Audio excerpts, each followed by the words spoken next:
दोस्तों, कहानी का शीर्षक है स्वर्ग या नरक। ये कहानी एक साधु और नर्तकी की है।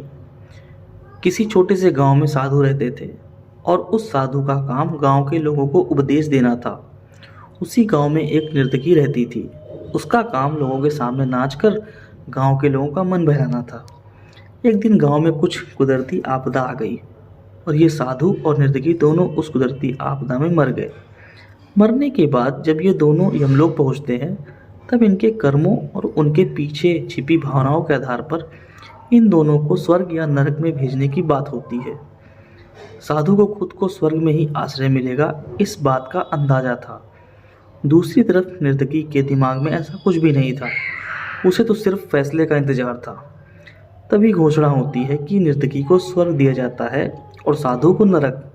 इस फैसले को सुनते ही साधु यमराज पर बहुत चिल्लाते हैं और उनसे क्रुद्ध होकर पूछते हैं कि यह कैसा न्याय है महाराज।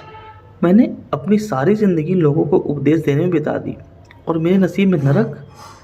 जबकि ये नर्तकी जीवन भर लोगों को रिझाने के लिए नाचती रही और इसे स्वर्ग दिया जा रहा है। ऐसा क्यों?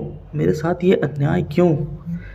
यमराज ने साधु को शांति से उत्तर देते हुए कहा कि ये नर्तकी अपना पेट भरने के लिए नाचती जरूर थी, किंतु उसके मन में यह भावना थी कि मैं अपनी कला को ईश्वर के चरणों में समर्पित कर रही हूँ।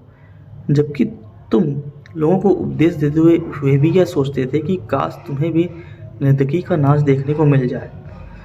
यमराज ने साधु से यह भी कहा कि तुम ईश्वर के इस महत्वपूर्ण संदेश को भूल गए कि इंसान के कर्म से अधिक कर्म करने के पीछे की भावनाएं मायने रखती हैं और तुम्हारे इस कर्म के पीछे की भावनाओं के हिसाब से ही तुम्हें नर्क मिला है। इस कहानी से हमें यह सीख मिलती है कि हम चाहे कोई भी काम करें, पर हमारी उस काम करने के पीछे की नीयत साफ होनी चाहिए।